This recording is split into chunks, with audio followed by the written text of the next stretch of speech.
Good evening, good morning, good afternoon, depending on where you are. Thank you so much for tuning in to watch The Ordinary Filmmaker. This is the second live stream I've done in probably a good couple of months, so you'll forgive me if I seem a little bit distracted. I am. You see, I've got multiple lights at me in a different situation that I normally have, a different setup. I've got my laptop right here, and I'm used to looking into a laptop when I do conferences, and my camera is sitting right here. I've got my Ono microphone right here, so the audio should be better. So I'm a little bit disjointed. I'm used to editing and making everything look perfect in post. Once again, I'd like to thank everybody for tuning in, for watching. And the main theme of tonight is to talk about cameras that we can expect to see coming up later here in 2021. Now, some of them will be coming up in 2022, but these were cameras originally planned for 2021. So if you're tuning in, you probably want to hear about those, so we will cover those as well. But I'm not going to be the person doing the talking tonight. Oh, words speak me not. Problem with live, you can't edit things out like when you forget what to say. I'm not going to be doing this live stream all by myself. I've got some friends with me, and right now I'd like to introduce you to a friend of mine called James. James, how are you doing tonight? Hey, Simon, how you doing tonight? Not too bad. You said you were doing a live streams last couple of months. Yeah, I was doing them consistently throughout the latter half of May and going into June. But then I got busy with my production company, and it was like for 5 weeks straight I wasn't able, because it was like a wedding every day or a birthday on a Sunday. Yeah. So, you know, it's consistent, but it's a lot of fun being able to just sit and just chat, chat with people in the community and just having different conversations. It's a lot of fun doing it. And I've sat in a couple of yours as well, and I've enjoyed the content there. Do you ever get nervous before a live stream? Yeah. Oh, yeah, I do. But I tend to try to just like get myself down and just basically have everything set up like 30 minutes before. And then I just take like 15 to just meditate and just give some deep breaths and then just relax myself and then just go in. Because, yeah, live streaming, it's always just gotta make sure everything's going smoothly. But, you know, once you get the kick, once you get a rhythm of it, it's actually a lot of fun, just from a technical standpoint. You know, I really do love it. Like, this is a lot of fun right now. I've got you with me here. I've got some other guests coming a little later on, so it's going to be quite exciting. But you know, the thing that I find and I'm laughing because I really do feel different. These lights that are shining right on me, they're no more than a few feet away, and I feel the pressure. And of course, I'm making sure I've got everything set up while I'm talking to the audience, while I'm talking to you, while I'm checking comments coming through. I'm also watching other guests that are getting ready to come into the green room. They're looking for the link and all sorts of other things. So it's so different than me sitting outside and doing my talk. When I'm outside, it's just a table for one. That's it. Yeah. It's a little bit more intimate outside. I actually switched it up, at least not live stream, but at least with the content. I started doing my recent videos outside just to like get the sun in. But yeah, same thing here. But I got my main key lights. It's a little bit further away, but it's like it's the Nova P300C. But that thing is so powerful. I'm at 15%, and it's kind of, I'm still feeling like I'm getting like the big bright lights of a studio. So it's just like showtime, baby. Yeah, you know what? It's amazing how much brighter I have these lights when I was in the studio downstairs and when I'm outside. I've really had to tune them down a bit just to sort of, I was trying to actually get this one so my face is a little darker, but with my glasses, I can't really tell. It looks like I'm evenly exposed. But you're lit great. Your lighting setup is good, man. Thank you. Now, James, we really haven't talked a lot in a couple of months, and I do understand a little while ago you bought yourself a C70, but what the audience probably is really curious about is, what is your setup? What are you filming with tonight? So you're all right. About like the end of last year, I got the C70. So had it for about 6 months now, and I've been loving it. At least my setup for my YouTube and my live streams, it's the C70 with a IRIX 15 millimeter cine lens, and that's from the camera standpoint. That's about it. My audio is going directly into my A2 Mini Pro, and then I just got my switcher over there, and then my multi-viewer over here to monitor everything.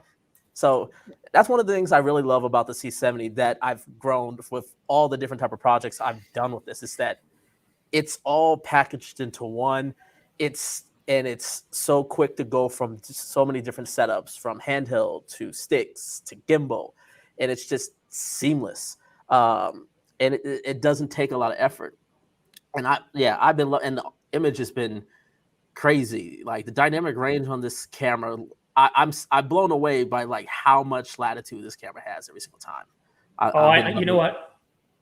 I'm so excited because one of the things I imagine once you move to a cinema camera, things such as exposure and focusing become very different creatures. Yeah, for certain projects, yes. I still use autofocus for certain things, like especially if I'm doing very quick, fast-paced movements with a gimbal, I still use autofocus for those. And then there's some places where it's like even more control movements, like on a slider, I still use autofocus just to make it easier. But just like this setup right here, because it's a 15 millimeter, I'm literally like, well, I can hit it right here and pull focus, and it's not a big deal at all. But yeah, no, it's just the quality that you get just from all the different exposure tools, from false color, waveforms, you got shutter angle, you got true 24p, built-in NDs. Built-in NDs ever since I owned a C100.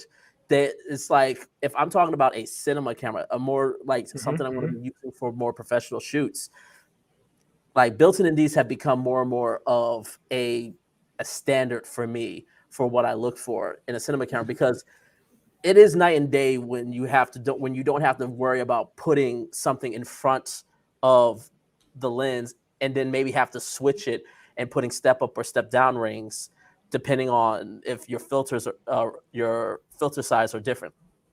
So upgrading to a cinema camera, there's a bit of a price, but in terms of the workflow and the peace of mind and the time I save, it's more than made up for it. Well, no, that's great. You know, we could probably talk about that for an hour, but I want to start off by, first of all, thanking everybody for joining us tonight. I see we got Mara. Is this Mara from Israel, where it's like 1 a.m? So thanks for joining. Randall, thank you very much for showing up. We've got Pixel Pro video as well.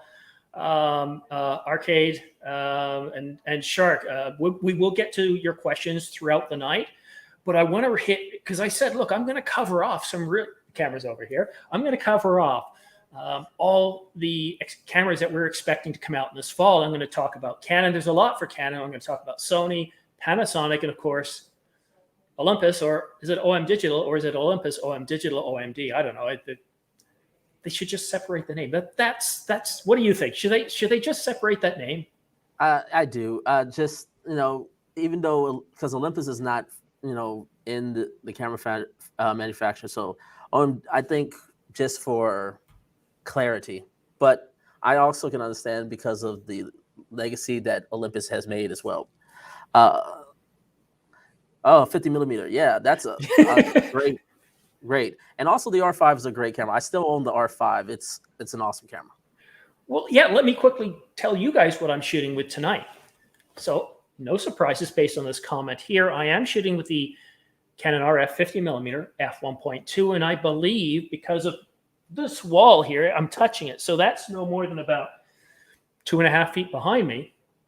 And the lens, the front of the lens is about 4 feet in front of me. So I think I'm shooting right around 1.8, but I might be at 1.2. I don't know. I'll sneak by when I'll go full screen on James or somebody at one point, and then I'll sneak behind and find out what my settings are. But it is a beautiful, beautiful lens. It has become my favorite. The only time I don't use it when I'm out and about is when I'm doing stuff with my son and family videos, and I put the 24 to 105 on. So I've got the R5 and I have an HDMI cable in. I'm using the Canon EOS webcam software. I have a Godox flat panel light here, and I have a ring light here from Henry's. And the microphone I'm using, I'm just going to pick it up. This is a bit of a plug because they sent it to me last week. I said it would take a few weeks before I could do a review because I wanted to use it. So for this video, I'm using the Fairy Mineo, I think I said it right this time, microphone. It's a USB microphone. It's $69.99. I have a link in the description down below, or at least it will be once I do all my edits later on. But so far, I'm pretty happy with it. You will notice there's a bit of an echo, but if you knew the room I was in, you'd be surprised. This room provides terrible room echo. All you have to do is go back and watch some of my videos, my first videos, and that's how bad the sound is. So it's doing a pretty good job. And I think, oh, and also my network cable unplugged directly into the router with a 1 gig connection. So we shouldn't have any problems. If I do, let me know if we drop frames or audio breaks up, please. I do appreciate your criticism and your feedback. All right, James, well, let's talk about our first camera because somebody here asked me or asked us. Let's talk about the cameras that are coming out. Let's go right to the R3. Now, the R3, what is that? The sensor on that one, James, do you remember? I believe it's been confirmed 24 megapixels. 24. What do you think of that? I think it's a pretty good sense of megapixels. I'm more curious because it is doing raw video. I'm really curious how they're going to do about that and what, because I think 24 megapixels. So I'm guessing it's going to be like 5.9K, similar to the S1H, because I believe it has the same megapixels as the S1H. I think that's a pretty decent. I kind of wish they would have had something that was a little bit more on the DCI.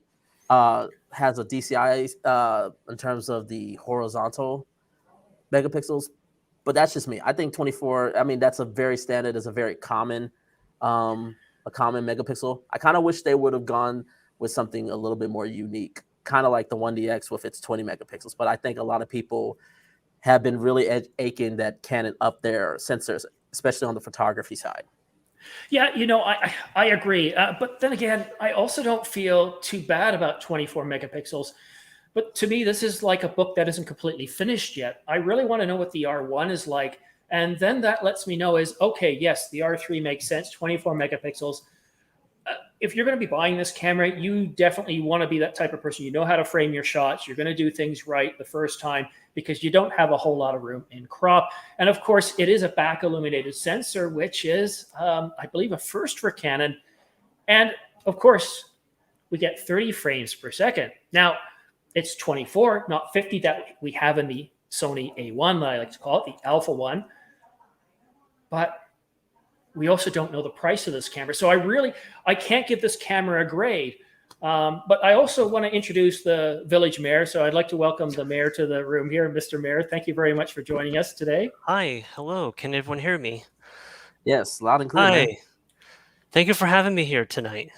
No, we're glad to have you. What are your thoughts on the Canon R3 from what you've heard? I'm actually quite excited. I mean, the 24 megapixel, I mean, I actually have used the R6 when it first came out, and the 20 megapixels was quite sufficient. And then the 24 megapixel, I mean, now you're talking about numbers a little bit. Again, I mean, I think it's pretty sufficient for regular photographers' need. Now, granted, the R3 is more professional camera than even the R5, so it'd be interesting to see how the other technologies come into play. Well, is it? So let's talk about video for a minute here. So James and Tim, we know that the R3, I do this a lot. The R3 is going to have 4K. It's not going to have 6K. Now the question is, will it have like 6K or 5.7K, as you say, oversampled 4K? Because we do know it's going to have oversampled. We just don't know the number.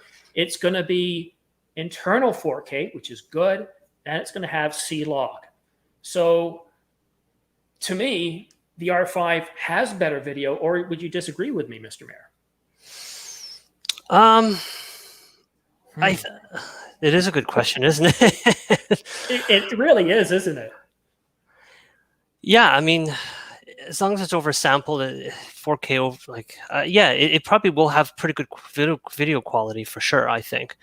I mean, I've used 4K in my R5, and it's pretty good quality. I mean, I'm not a filmmaker. I mean, I do some filmmaking on the side for Instagram, and you know what? It's really it's more than decent. I've done some slow motion on it. Buttery smooth. It's so amazing. So I'm hoping the R3 would have that same kind of technology there and feature. So, well, Jim, what do you think in terms of video wise? Where do you think this camera fits in? I think it's going to be, for some people, it depends. I personally think if it's 24 megapixels, then, especially since they've already announced they're going to do RAW, that means it has to do 5.9K RAW, because you can't oversample RAW unless you're using a sensor like Blackmagic used for their 12K, which is very different than most CMOS sensors. I think I think a lot of people may be seeing this as video, but I think this is definitely going to be looking more for the sports photography.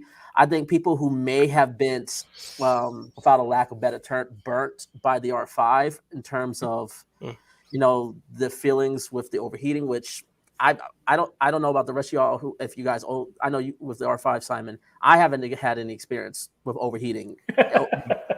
Well, you don't live in the hot tropics of southern Canada.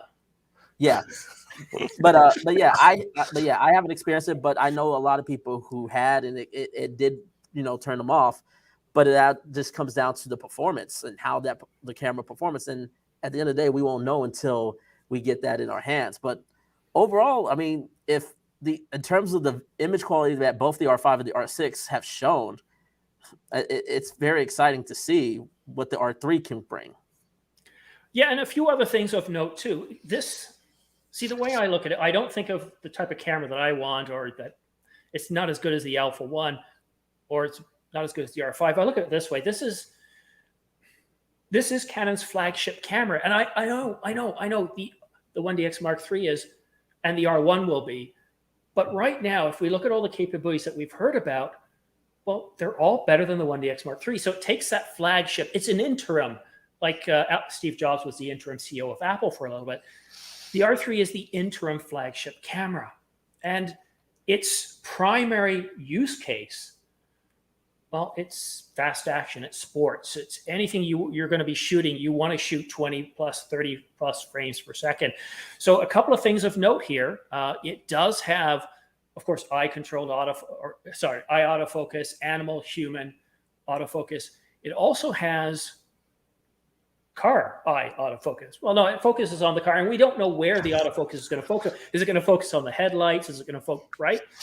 But also motorsports, so motorcycles as well. And it's going to have eye-controlled autofocus. So it's got those, and I think this kind of sets itself apart from other cameras, including the EOS 3, which used to have eye-controlled autofocus. So what do you think about that, James? Yeah, the autofocus is interesting. Though, again, the EOS 3 was a little bit before my time. So, but from everybody that I have spoke to who had experience with the EOS 3, it was very hit and miss. So I'm kind of just sort of interested again to see how it works. But if Canon has, now figured out a way to have the eye sort of be your tracker, I mean, that's something that can really change in terms of the user experience. But also, I think it's going to be how a photographer is going to basically react to a camera that basically has autofocus that's just going to fall, that your eye is basically controlling the autofocus. I think it is something that is very interesting. Canon has always been very forward thinking with their autofocus. And so typically, I'm always excited to hear what sort of autofocus techniques Canon is going to come with. I agree. All right, let's take a look at a comment from Shark. He believes that Canon has the best autofocus, but Canon has fallen behind Panasonic and Sony. Tim or James, What do you make You of want to that? go, Tim? Oh, no, you go first. That's interesting. That is quite interesting. It's an interesting statement. Yeah. Yeah, I don't believe, now I don't believe they've fallen behind Panasonic. I've yet to I mean, I haven't tried any of the cameras since the S5, but I haven't seen Panasonic produce a camera that can step up to what Canon has done. Sony's a different story. Sony has really solidified themselves in terms of taking the lead slightly, but really, to me, it's kind of neck and neck between Sony and Canon in terms of autofocus. Panasonic is still behind them, so I would say that statement is half correct. Yeah, I think I agree as well. When I first like when the R6 and the R5 came out last year, and I was kind of doing some research on whether I wanted the S1H, and it was quite compelling. I mean, I do a lot of street photography, architectural photography, so some of the subjects don't move, like buildings, hopefully not. But I do require I do need some kind of assurance to know that if I'm taking photos of people or of streetcars, for example, I do need that autofocus. And unfortunately, I don't think the S1H, whole Panasonic thing, I don't think it was quite there. I didn't have that kind of confidence. So at the end of the day, I did stick with Canon, which was the most compelling of them all. And I think a good comment is by Arcade up here.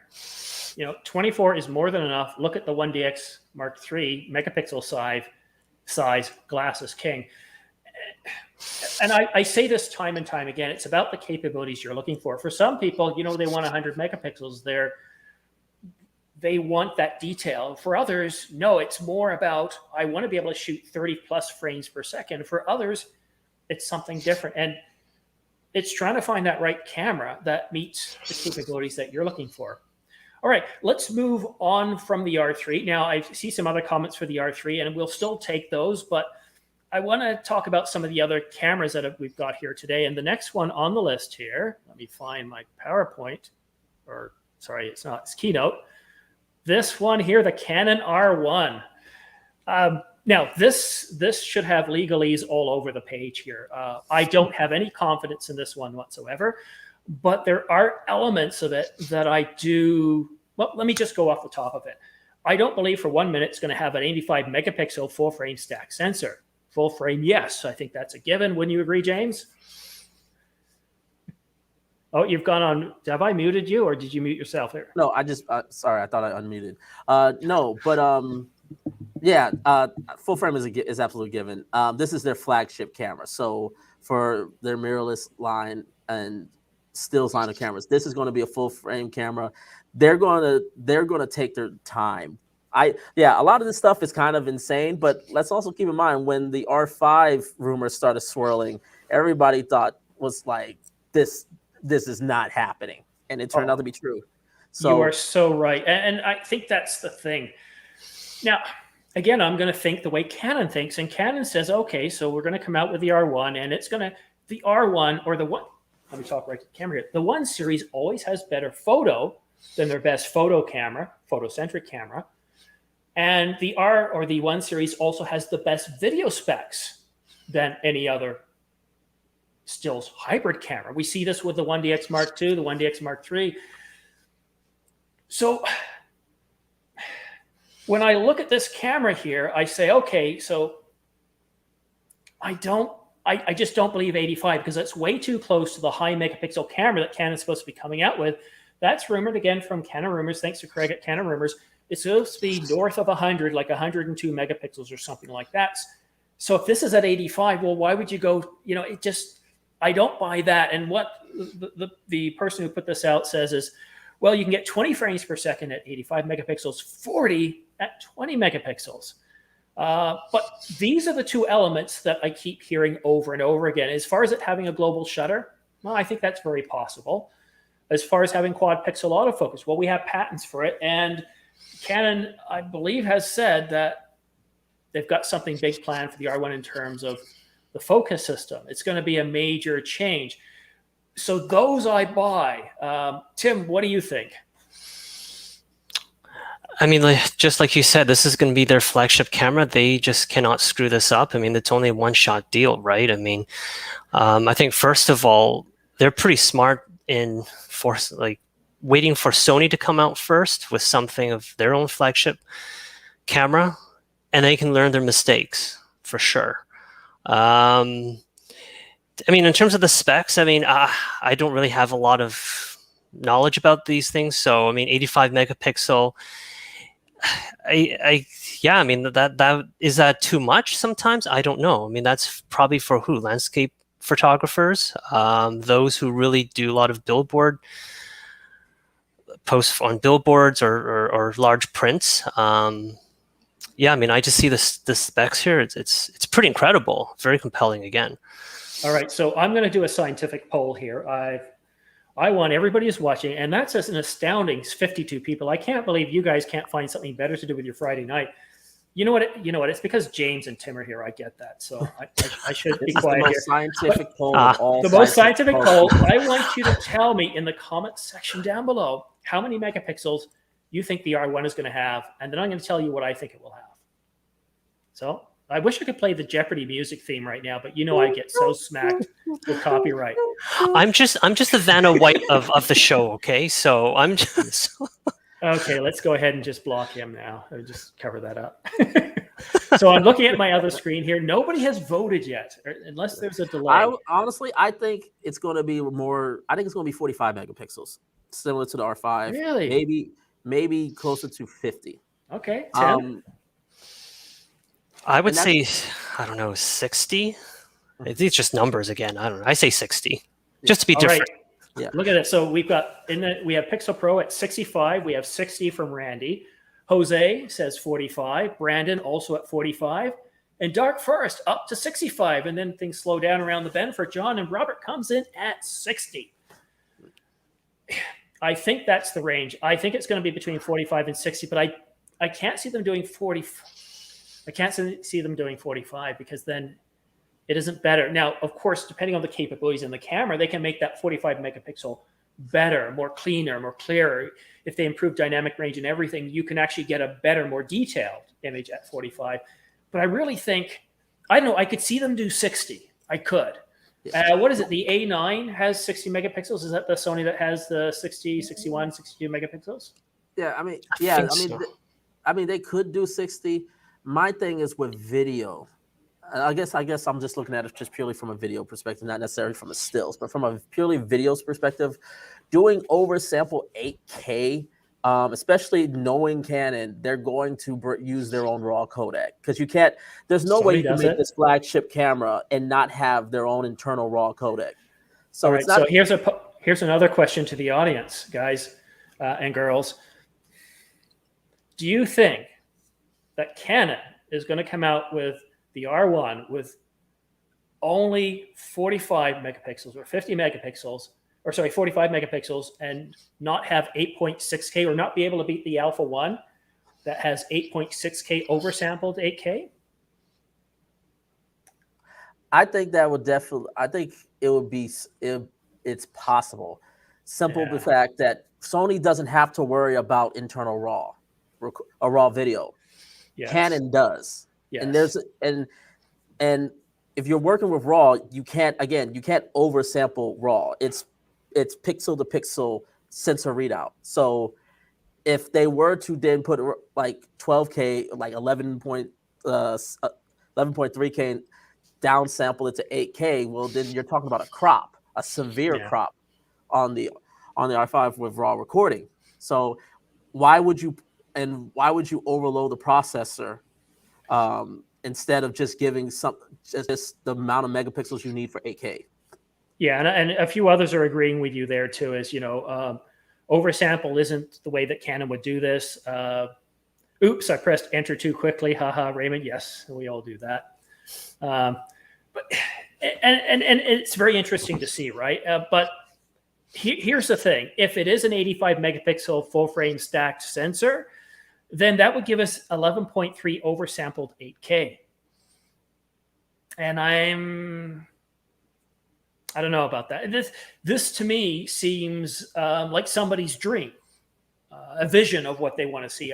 It doesn't seem to me based in reality, other than the quad pixel. The reason why I'm not fully dismissing it, because you can't ignore Blackmagic has a 12K sensor camera. Oh, I'm not. So it's definitely in the realm of possibility, but I'm still on the very unlikelihood, especially since it's not in an Ursa big cinema body where you got a lot of room for the processor in such a small body. To me, 45, maybe 50 if you want to do a little bit of oversampling. But again, it's just for the fact of we know they're going to put internal RAW recording into this camera. And because of that, I think the realistic is that they're going to either do enough for 8K, DCI 8K, or do a oversampling in a 17:9 aspect where you get the full width readout. And I don't know the exact megapixel for that to downsample it to 8K, but not by that much. All right, fair enough. All right, well, let's move off the R1 because I think this was more of a great conversation piece. I don't really see the validity here, but if you really want to know what the R1 is going to do, then what you need to do is need to look at the R5 in terms of its video specs and know that the R1 is going to have at least that. Now, if we look at the history of the 1 series, what I would expect Canon to do is something like this. Maybe offer us 60 frames per second in 8K, or not. That requires a lot of processing. Or provide us with more options in the video specs or the frame rates. Obviously, provide decent thermal architecture so we don't have overheating. They can do it if they want to, but the video will be just that little bit better. Just like the 1DX Mark II compared to the 5D Mark IV, it was the difference between 4K 30 and 4K 60, and you had 120 frames per second and 1080 versus 720. So it'll be something like that. But in terms of stills, it's going to take the R3 and it's going to be as good as the R3 in stills, but that much better. And so if the R3 and the R5 had a baby, it's going to be the R1. And I think that's what Canon's working on. It's going to take them about 9 months because it takes 9 months to have a baby.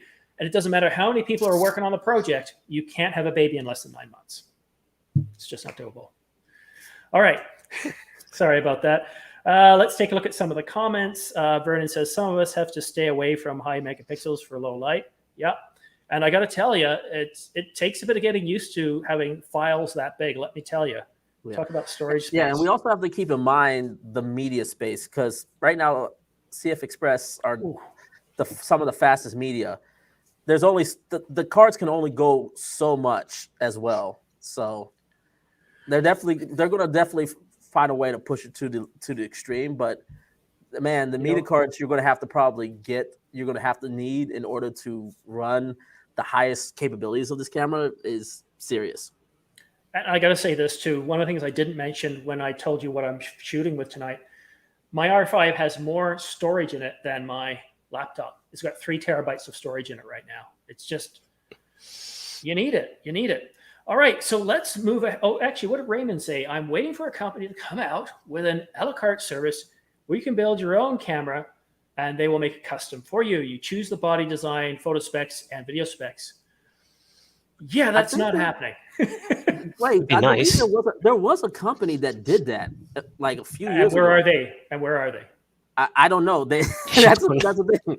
But no, there was a company like a few years ago that had like, here's the sensor. You can build the body out to how you want to. But it was just a concept that they talked about and showed a little bit of concept at NAB.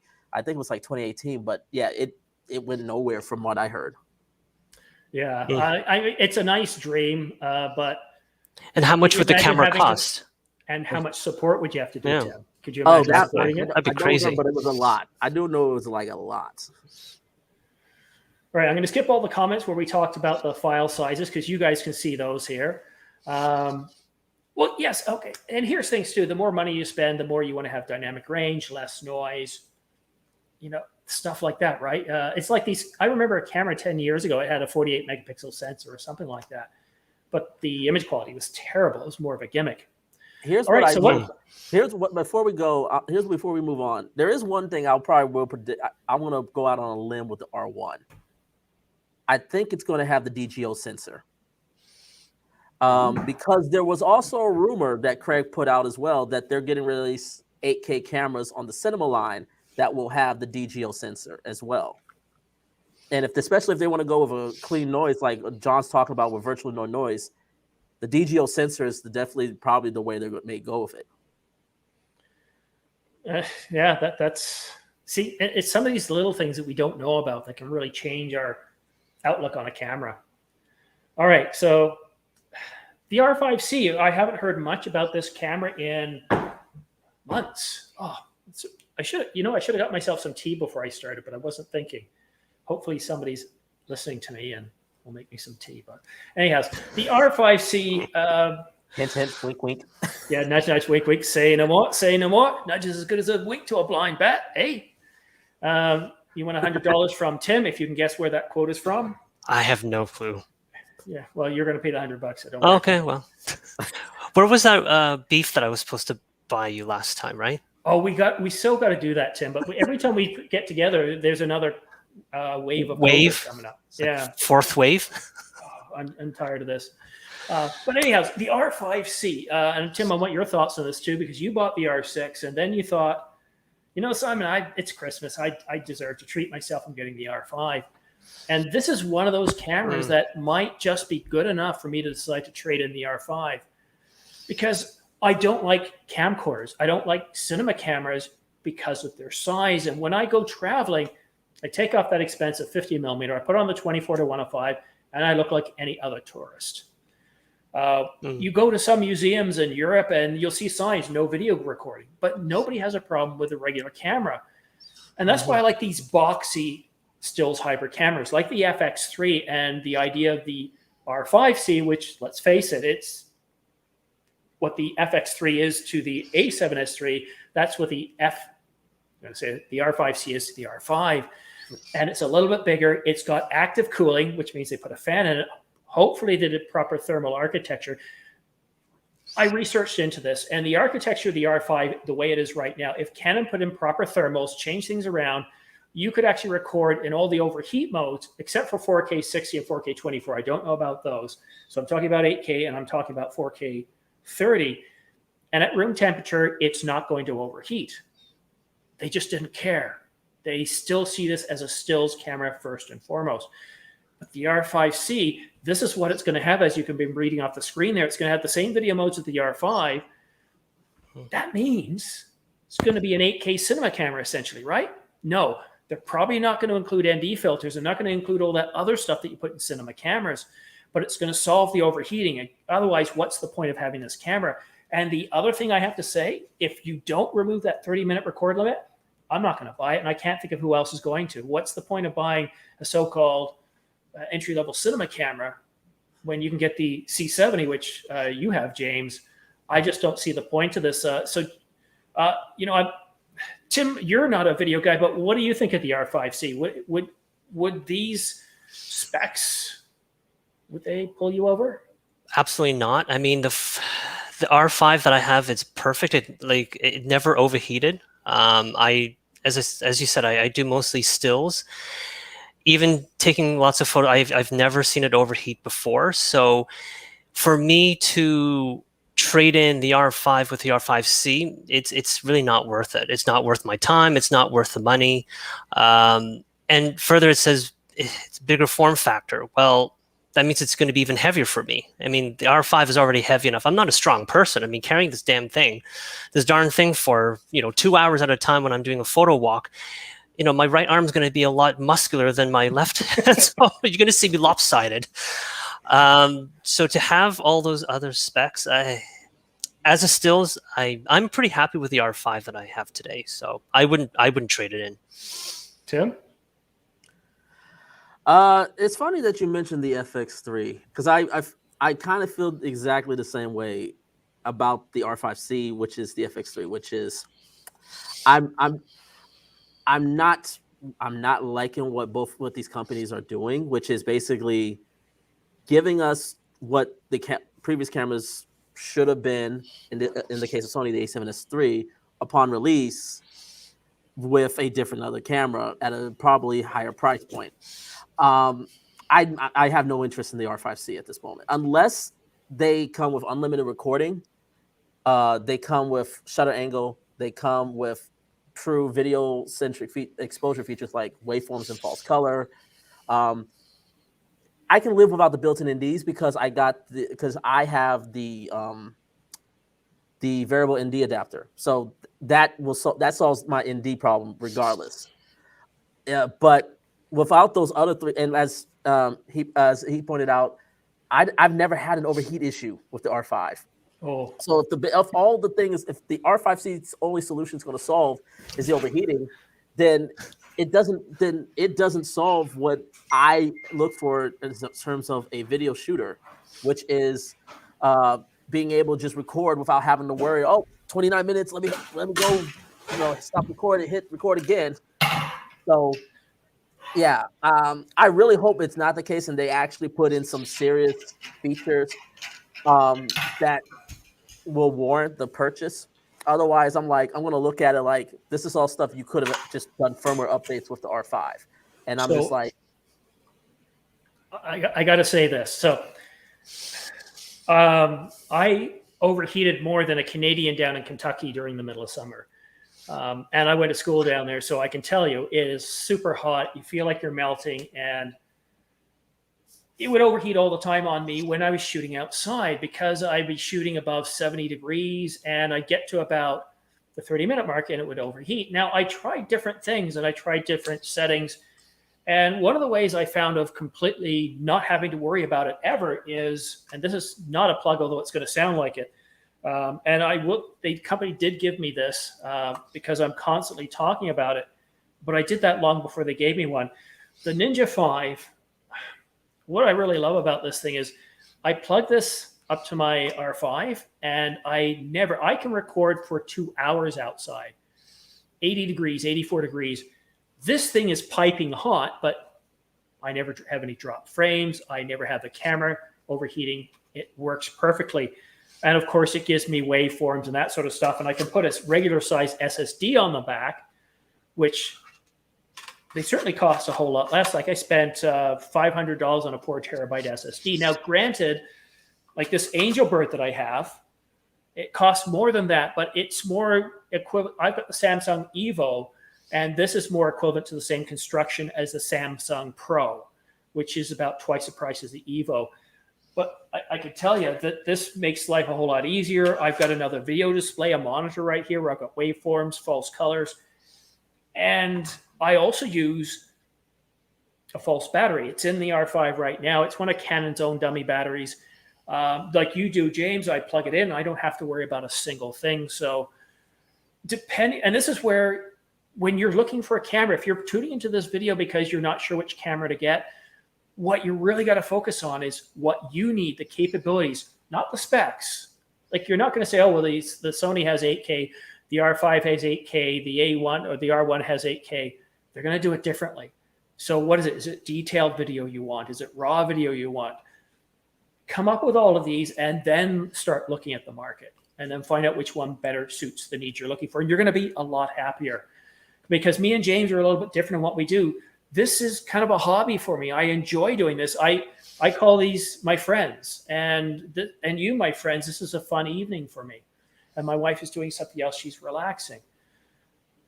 We all have different needs. And so, we all have different stories. But let's move along here. We've been here for 44 minutes and we've only covered, I think, 3 cameras? Yeah. So, just since you brought up the Ninja 5, I'll be real quick.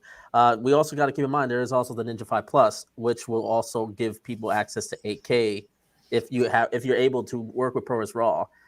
yes. You could do, but at the very least, you could possibly do 4K 120 as well.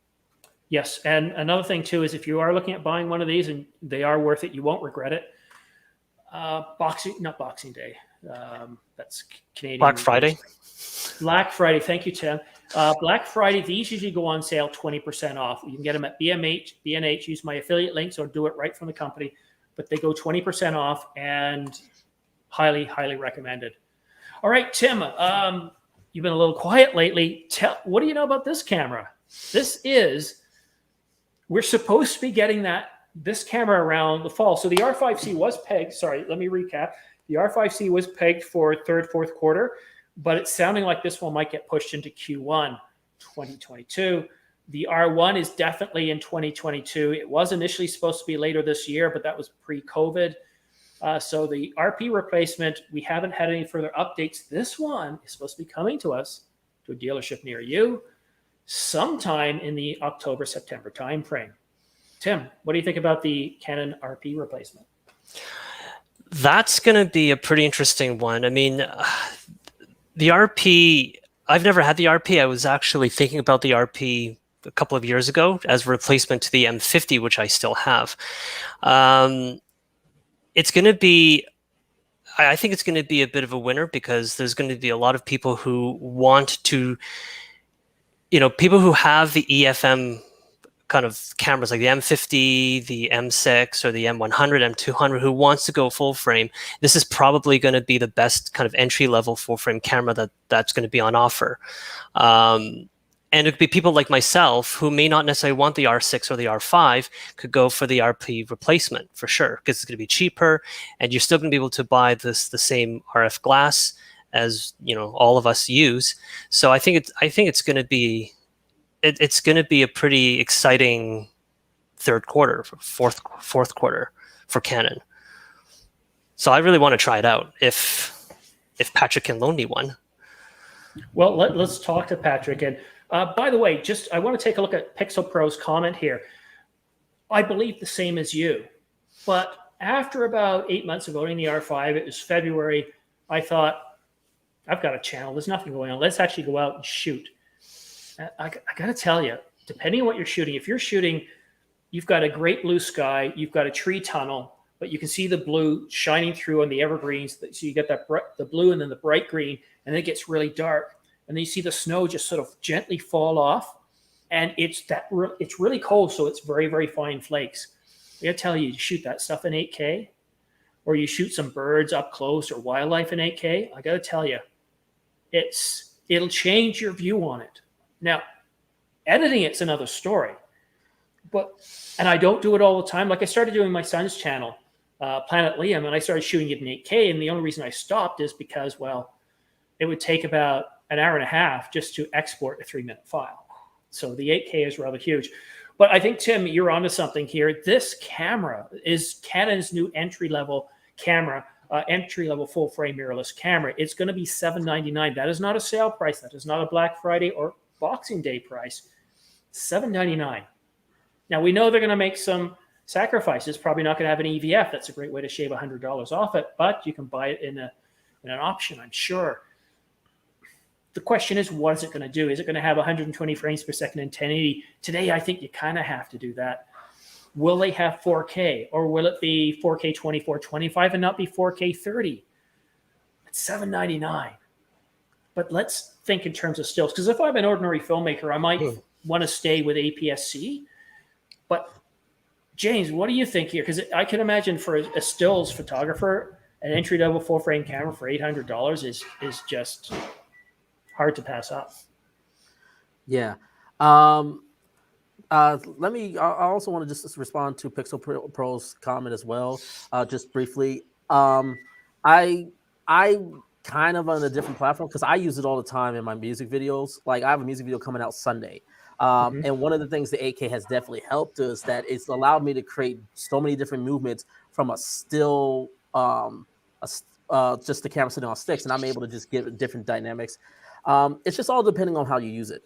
Now to this new camera, I personally think, I think this camera is really going to be the thing that's going to make Canon successful coming in the end of this year as well, going into the following year. Because yeah, a full frame camera at that price point is not there's not a lot of competition out there. And let's be clear, a lot of this is Canon knows they're going to get people into it. They're probably going to do something like it's only going to do 8-bit. There's not going to be any log format whatsoever. Yes. Those things that are a bit more pro features, they're going to sacrifice. Don't scare them off with log either, because come on, if you're moving up into full frame for the first time and you're shooting with log and 10-bit, isn't that going to scare you away? Is that too much? I guess for some people it may be. I don't think so. But then again, I'm sort of a colorist. I love color grading, so log has always been something fun for me. So I'm a different category, but it's just more the fact that Canon. This is where Canon's always been successful. It's the lower entry points, whether if it's with their Rebel TI series cameras, or when they started their other APS-C cameras, like their original 7D or some of their like other previous like their 80D, their 70D and 80D. Those have always been their most successful cameras. The M50. This lower entry before the big professional cameras. This has always been theirs. And we also know Canon's doing this because they know their RF lenses are going to be very expensive. So they're trying to get people to ease their way into getting into the lens body, because they're lens company first and foremost. As much as we'd like to talk about their cameras, it's the lenses that Canon is really trying to sell. So they're gonna try to get people into those RF lenses, and then by that they can then upgrade to some of the more professional bodies. But again, we don't have enough information, but regardless, I think this will be Canon's most successful camera. So as an experience for me, I mean, as I said, I've had the Canon M50 for a couple of years. Love the camera. It's one of those cameras where anyone could just pick it up, learn photography. You can actually use the auto setting for the rest of your life with that M50, or you can actually learn, because there's two different settings, right? If you've never seen the M50 before, the menu system is very different compared, obviously, to the R6 and the R5. The M50 actually allows you to adjust using a sliding scale, as opposed to little dials with little numbers. So for those who don't really care about photography, that's a great way to get yourself into it, and that's how Canon is probably going to suck you in, right? With all of these really simple to use cameras, and that's what I experienced, and now I'm a Canon shooter, and I think the Cripple Hammer, I see it. Okay, here's what I'm afraid of, guys. I just realized what the Cripple Hammer is going to do to this camera. It's going to take away. It's not going to have all eye. I can guarantee you that. Oh no! No. It's just blinking at me. No all eye. Well, I mean, the RP's replacement is going to have to be very simple. So I went straight up to the R6, and it was a huge learning curve for me. You still didn't get all eye. And I still didn't get all eye. And you got a black eye from the Cripple Hammer. Exactly. And then James talked about whether it's going to scare some people because of 10 bits. Like, yeah, it probably will. It did scare me a little bit. So I think the RP replacement is going to be just bare bones, but there's nothing wrong with that, to be honest. No, I agree. And I'm going to go on to a very controversial topic here shortly in just a minute. But the second most controversial topic of tonight. But did I forget my thought exactly where I was going to go? I think I did. Oh, I just lost my thought. So I should just move on and go to the next one. So let's cue up the next frame. And the reason why this is controversial is because I don't want to hurt anybody's feelings, because if you've been waiting for the EOS R Mark II, you're not going to see it. Thank you so much. Which tea is that? Same tea as before. My lovely wife. Thank you. Where's my tea? I want my mango slushy.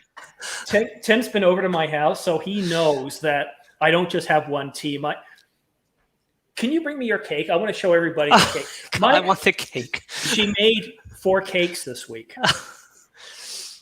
These are really nice cakes. She made a lychee cake. I'm going to show you guys this in a minute. It's just delicious. It really is amazing. She makes durian cakes. She makes mango cakes, like none of your traditional cakes, but the stuff that gourmet cakes here. There she is. All right. So, but there is not going to be any EOS 3. Oh, she's got the cakes out. So here we go. Let's show you a side profile here. Let's go to this view here. Come on, Canon R5, zoom in on not me, or focus on me. This is not amusing. I haven't eaten yet. This is cruel. This is cruel and unusual. It looks better than the last time when I had it. Well, it's a different. Yeah, she's getting better, and let me tell you, it's costing me a little bit more with Amazon, but she loves doing it. So knock yourself out. I'm more than happy to encourage her because, well, I tried to encourage her not to make more than about 4 cakes a week because it's not going to be good for my waistline. So, this is an interesting view. Let's turn. How do I go back to everybody? And now I'll try this one. No, that's not working. So let's turn this one off. And here we go. Amateur night here. Here we go. So the EOS R Mark II, I still call it that because a lot of you still search for it on the EOS R Mark II. But Craig at Canon Rumors has told me this time and time again. There is not going to be an EOS R Mark II. The EOS R Mark or the EOS R and the RP were one-offs, kind of rushing out the door to say we're into mirrorless. We are going to get a camera that's going to seem a little bit like the EOS R Mark II, and the R6 is kind of like a high-end version of that. And if you watch my video that I put out in December, where I do a review of the R5 in relation to the R6 and the EOS R, and you'll see in many areas the EOS R will have some better capabilities when it comes to the view screen and some capabilities, but the R6 is better in others. And where the EOS R Mark II is going to sit is it's going to be probably around $19.99 US, and it's going to be a compromise between the RP and the R6, and it's going to fit right in the middle there. And that's what this camera is going to look like. So I think it's going to have, and James, I'd love to hear you chime in here, but I think it's going to have 4K 30. Canon will give us 24 as well and 25. It'll have IBIS. Because at $2,000, you're going to have IBIS.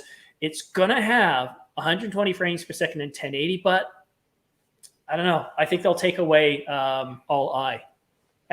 And I'll leave it to you whether you're going to think it's going to have 10-bit or not, or C-Log. No. It'll probably do C-Log externally. I think it'll do C-Log externally. Here's the thing. I think it's going to do 1080, 120. I do agree with that. It's going to be full frame 4K, so no crop. But I think those are the main things that's going to be different about it. Outside of that, it's no crop. Yeah, no crop. So what about the RP replacement? Will that have a crop? I don't know. I'm not entirely sure. I think it will. I haven't been following the RP replacement that much, so I can't speak on that too much. I just feel like, but I look at the whatever is going to replace the R, and I'm just like, I don't want to sound like one of those comments, but it's like it just looks like the A7S. It's going to be the A7 III, just a couple years late from Canon. All right, fair enough. Tim? I mean, this is quite close to the R6. It has to have some sort of distinction from the R6.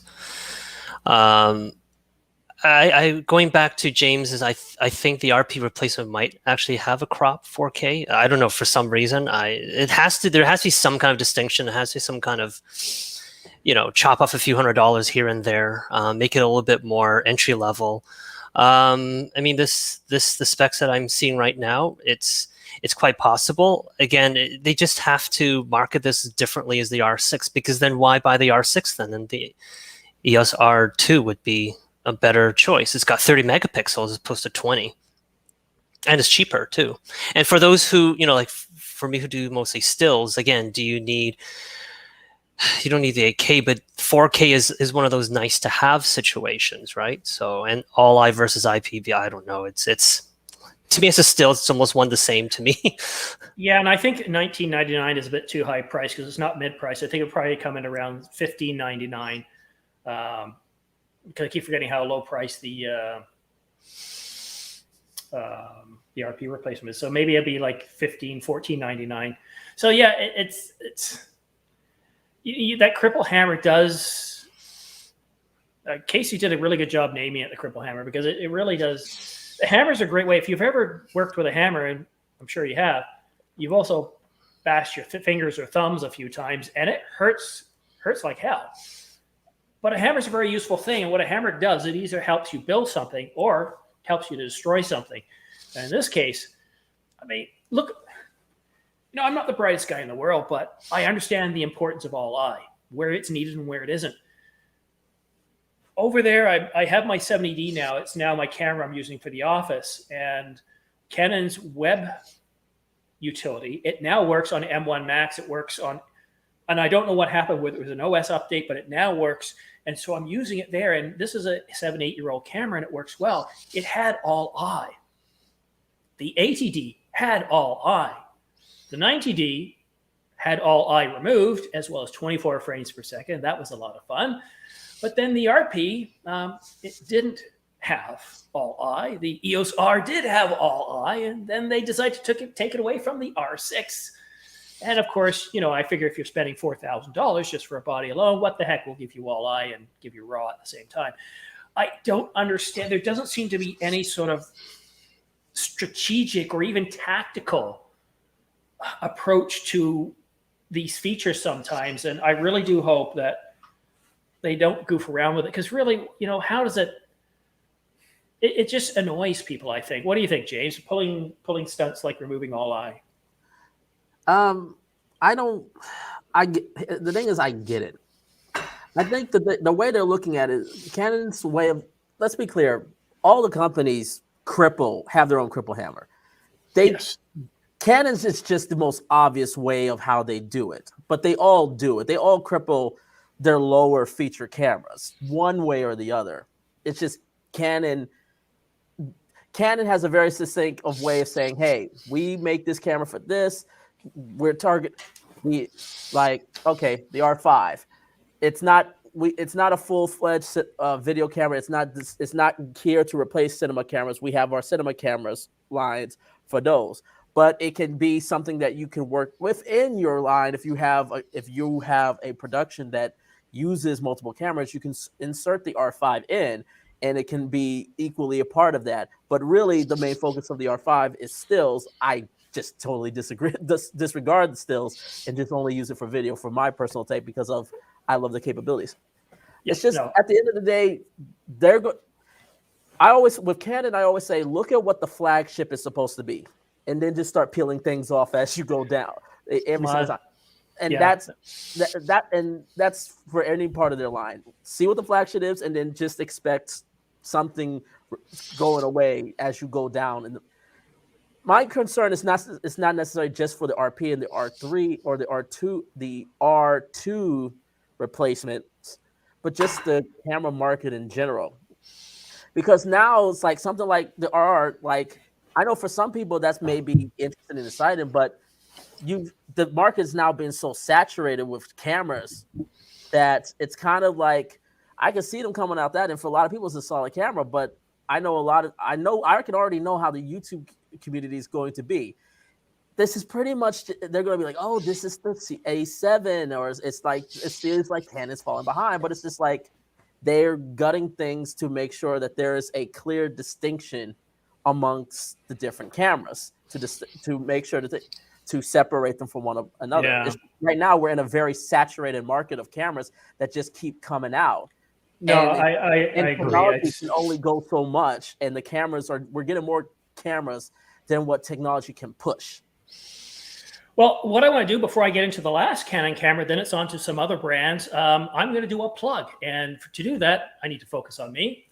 This hat here, the Ordinary Filmmaker baseball cap, it's a high quality cap, and I sell this for, there we go, $34.99 at ordinaryfilmmaker.com/merch.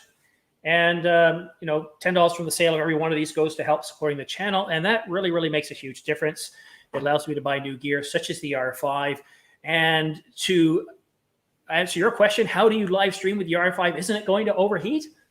No, not at all, because this is 1080p. 1080p is a no overheat mode, so definitely not going to have a problem. And the inside temperature right now is around 71 degrees. So no overheating warning whatsoever. So again, if you want to buy the hat, ordinaryfilmmaker.com/merch. All right, now let's go ahead and take a look at our last Canon camera. Now let's get everybody in here. And I'm going to start talking about it. I'll bring you guys in. I don't know what button I haven't pressed. Canon is supposed to be coming out with 3 APS-C R system cameras, and this is significant because if you're married to the EF-M system, well, there's no exit strategy for you unless you were wise enough to buy EF and EF-S glass. You can't take those EF-M lenses with you, so you got to sell it, and then at that point you can look at Canon or even Sony, Nikon, or Panasonic. So we don't know which camera is supposed to be come out this year. We were expecting an APS-C camera to replace the Canon 7D, but there's supposed to be 3 coming. And if I was to hazard a guess, I'd say, well, yes, obviously the 7D makes sense, the 90D makes sense, and something like the T8i. But, and this is a big but here, Canon Rumors recently said that Canon is in discussions with pros to think of, is there much of a need for some of these? So that one just got thrown with a little bit of salt on the matter. Let's see, how do I take myself off full frame? Oh, try it again. Amateur hour here. There we go. There we go. I just lost 10 people while I was fiddling around. See? People don't want to wait around for me to get my stuff together. Tim, start us off, please. Well, as someone who has the M50 in the closet because it's retired, do you really need an APS-C R system, like camera? I don't know. I might as well just do the RP, kind of replacement to the RP then. Because why would I stay with APS-C unless I really want to? This is a tough one. I have a few people who are Instagrammers, and maybe they might be interested in the APS-C R camera because they don't really necessarily want too much of a camera with too many snazzy features, and maybe this one might be quite compelling to upgrade their M50s. Sorry, guys, it just Stop the FOMO has joined us. He's actually FOMOing in the car. So I don't know, Stop the FOMO, are you driving someplace to buy something because you have fear of missing out? I am. I'm missing out on a Friday the 13th, so I better pull over before I tempt fate, right? I didn't even know today was Friday the 13th. Yeah, I did. I'm not one of those people that's afraid of bad luck on Friday the 13th. I think it's possible for me to get bad luck on every day of the week, not just one day. So Stop the FOMO. It's all perspective, what right? are you? I didn't mean to disrupt you guys. No, we're talking about cameras. We're on the last Canon camera that is planned for this year. We're talking about the APS-C R system cameras. My thoughts are, and it seems like Canon's just going to basically move away. They've already said they're done with DSLRs, and I think the EF-M is about ready to get kicked to the curb as well. Not that they're going to discontinue it. They're just going to stop making anything new for it. What do you think about that? Right. My first camera on YouTube was an APS-C. It was the Sony A6400, but only because it was affordable. If full frame becomes affordable, which it appears to be, I don't know what the use case for the APS-C is if the separation in price is maybe only $100 or $200. And I say only, obviously that could be a deal breaker for many people, but it could be limited to the I guess I don't want to call them prosumer, but maybe just strictly consumer. But then that leaves the APS-C without all the great gizmos. That will be now restricted to the full frame. But if full frame goes to takes over the price where the A6400 is, then where does that leave APS-Cs at the $800 mark, right? So I think that's why they're trying to draw the line is as they drive full frame lower and lower in price, APS-C then gets pushed farther and farther down, and then eventually you won't have a dedicated APS-C lens anymore. Or at least with Sony, you can use either one. So that's what I like about Sony. Well, you can with Canon too. I always used to buy EF glass because the EF glass you can bring with you. But you know what? Here's what bothers me is as you push the price of full frame down, yes, you get that entry level, but you have so very few features. Whereas for the same price on APS-C, you've got every feature known to man. You just don't have really great detail 4K. You might have great detail 1080, but you've got the whole kitchen sink. So you're going up like this in capabilities. Here's your price, but then here's your curve right here for the full frame. And I don't know. I think I don't know. What do you think, Tim? Well, the M50 Mark II, how much is that? It's about $800. Let's right? not even $500. No, but the reason what I'm saying is that yes, it's probably cost me $800, but if the RP replacement is also about $800, $900, then there's really not much of a price difference. So going to what Fomo has just said, like the price difference is so little. Again, depending on your budget stuff, right? You might as well just go for let's say the RP replacement in that case, if you can afford it. Again, if you're really under budget, then yeah, maybe APS-C. But that's what I think. Okay. I want to take us to another camera because the word full frame is exciting. Yeah, it's a sexy name, right? So.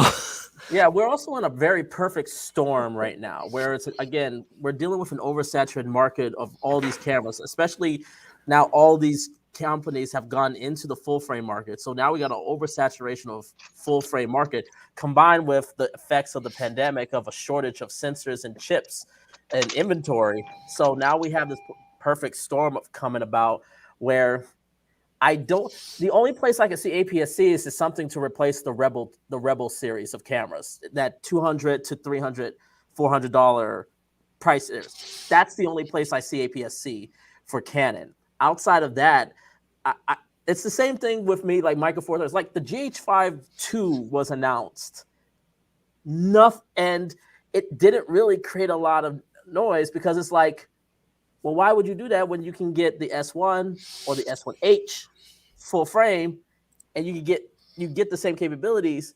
Yes, but especially like the S1 or even the S5, you can get a lot of the features you would have gotten from the GH5, and you get a better in terms of video. You get a better log curve. You get the full vlog instead of just vlog L with the GH5.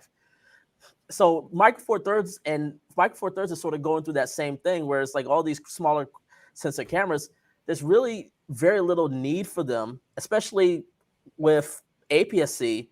You can go use a full frame and get an APS-C crop. Most of them have an APS-C crop mode, so you can still get APS-C if you need it. Okay. Yeah, no, very good point. So we're going to talk about Panasonic very shortly, but I want to switch gears and get us way off Canon because there's so much. And the reason why we're talking so much about Canon is because Canon's been sitting around and not doing much for the longest time. And so they're playing catch up. But Sony's been in the mirrorless game for an awful long time. So let's talk about the A7 IV. And this is a bit of a touchy subject for some. People were really hoping to see the A7 IV in June, July last year when Tanaka came out and said, hey, it's the A7S III. It's coming out. Yes, 5 years waiting. Here it is.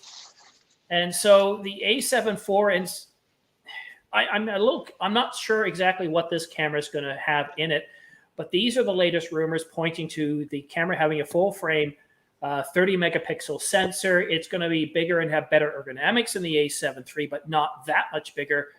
But in terms of video, 4K 60 without overheating, 422 8-bit or 10-bit. I would like Stop the FOMO to start us off with this topic, because I would also like Stop the FOMO to tell us about what he shoots on his channel. Stop the FOMO doesn't talk a lot about cameras. He talks about TVs and other things. But a lot of what we talk about here, he uses on his channel. So Stop the FOMO, tell us about your studio setup and what you think about the A7 IV. So I have to admit, I'm not familiar with A7 IV at all. I've only been following you to see what my next camera would be. And when I was following you to upgrade my camera, so I do a lot of TV reviews, and I used the A6400 as my first YouTube camera. And as I used it more and more, I realized I was hitting the limits of its performance, namely resolution. I shoot and then I have to zoom into TVs. And as I zoom in closer and closer into the TVs, looking at the detail of individual TVs, I'm losing a lot more resolution. So shooting in 4K ends up being a 720 resolution if I go in close enough, or even 480. And then secondly, I like to capture motion issues with TVs. So I like to capture it in 4K 20, same thing. If I zoom into the motion, I start losing resolution, and a lot of cameras can't do 4K 120. So I'm keeping a list in my head of things I need to improve. And I find your challenge like, oh, Canon will have this and this. Like, oh, I need 8K, not because I upload 8K resolution, but if I capture an 8K on a 24 millimeter, then there's enough area for me to get all the TVs to fit, but having to shoot 4 times. So if I'm comparing 4 TVs, the size of the... Oh, have we lost him? Have we lost? Stop the FOMO. I fear we're missing out on what he has to say. He is frozen. Frozen like my son in the middle of winter. I'm afraid we're missing out on FOMO. All right. Well, I'm sure he'll come back because he's been sitting in a parking lot. You know what it's like trying to do cell service. But this is, a little bit of behind the scenes here. I'm not a live streamer. I like to do it once in a while. One of the reasons I want to do is I wanted to test out this microphone. Streaming, it almost requires a completely different setup. New equipment. You can easily spend $2,000. And a friend of mine, Gregg, he has an incredible amount of money that he has 6 cameras in his studio when he does a live stream session. He has an ATM Mini, and just the list goes on. And here I am. I'm using StreamYard. In the next session I do, I'm going to try Ecamm. And I like how simple they are to use. I also have Ops, and it doesn't cost me anything a month. But what I like about these systems here, I can just hide a comment, unhide a comment. I can switch from this mode into a presentation mode. It's all about me, right? And I just love how simple and easy to use this is, but simple and easy costs a little bit of money. But here we are. I'm using 1080p. I'm not doing it in 4K. Gregg does it in 4K, and that's just incredible how he gets it to work in 4K. We had Stop the FOMO, who dialed in using his cell phone. Tim, you're using your computer, I take it, based on the angle of the camera? My laptop. Yep. And we've got a C70 with James. So I think one thing that COVID has brought us is the maturity of these live streaming tools. It's just really incredible. And in the office, I use Teams, and Teams is incredible too. So just utterly astonishing. But guys, let's get to that A7 IV. We got a lot of Sony customers that have hung around, or people that they're kind of on the fence. They're not sure what to do. They don't know whether they want to stick and wait around for the A7 IV, whether they should get the A7S III, or maybe even get the A7 III cheaper, whether they should go for the A1, or if they should, heaven forbid, look towards Canon or even Panasonic. Tim, what do you think about the A7 IV and these specs here that are rumored? I mean, if rumored, it's actually a really exciting camera. If it wasn't for the R5 and the R6, and then I probably would have waited for the Sony, like the A7 IV for sure. As a stills, I mean, again, the 30 megapixel is just kind of the Goldilocks. It's just right, I think. Again, full frame sensor, that's great. It's got IBIS. It's got all the features that as a stills person I would need, and you still have some at least video capabilities. If I wanted to do something on Instagram, for example, like IGTV, then I at least have the minimum for video. James? I'll say somebody who's probably just trying to get into video, I think, or maybe is not sure if they want to go more the video or the stills routes. I think this is going to definitely be a good entry in terms of full frame. For someone like me who's looking for a little bit more meat on the video side, especially I'm almost certain it's not going to have 10-bit, because this was one of the things that I was concerned about when the A7S III was announced. As it was, I was like, that doesn't leave a lot of room for the A7 IV to really have beefier specs. And the difference between having an 8-bit codec, even 422, and a 10-bit codec, in terms of the grading process, it's big enough that it's something that I view as a requirement, at least for me, in terms of a more professional way. But I think, for somebody who's maybe more of a prosumer than necessarily a professional, I think this is going to be a solid camera. Yeah, and I think Sony, you talk about, you look at the top cameras and bring things down. Sony's very mature in this market. They've been doing mirrorless for a long time. So when I look at what the A1 has, you know that the A7 IV isn't going to touch that. As far as video goes, most likely the A7S III is going to be best in video. It's really kind of, I think what we're really starting to see with Sony is that their new cameras, they're not going to be light years apart. So the A7 IV isn't going to be a revolutionary jump over the A7 III. It's definitely going to be an improvement. We're going to see things like improvements in their very good autofocus system. We're going to see, I wouldn't be surprised if we see like tracking of cars and things like that, improvements in eye autofocus for animals and insects, and overall improvements in color. And I'm not saying that Sony's worse than Canon. Like James, you do color grading, and I'm still learning color grading, and I find it a very frustrating thing to do. And what I've realized now is when I use this guy to make sure, with my skin complexion, I'm around an eye area of 60 to 65, and I find 60 gives me the best. So I bring it in, and I bring in a very simple LUT that gives me what would be native looking. And then what I do is I kind of ignore that. I go over to the color wheels, and on my midtones, I bring them down about halfway between the bottom and where it's set at. I bring those down. I might bring up the saturation just a tad. And then I go into levels, and then I adjust my white levels. I bring my brightness up a little bit, and I touch the darkness a little bit. And sometimes I'll do my exposure, and I'll shift things a little bit. And once I started doing that, I get a lot better results, but it's not intuitive. It is very difficult. We ask for 10-bit, we ask for log, but if you've never shot with it, it's a huge, huge learning curve, and it's not easy. So the A7 IV, if you have the A7 III, I think you're going to be happy with it, but you're not going to get, Yeah, I don't think we're going to see. I think to answer the question, like, should you wait for this? I'm always the type of proponent of get the best camera you can get now. Don't worry about what may come down the pipeline, because there's always going to be something coming down the pipeline. It's just, but there's no reason to stop you doing or progressing. What if you're a hobbyist or you're looking to make this more of a career?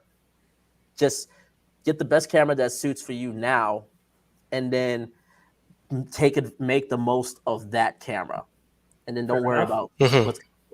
I agree. Yeah. Tim, I got a question for you now. Nikan, he's in Ireland, so it's really late there.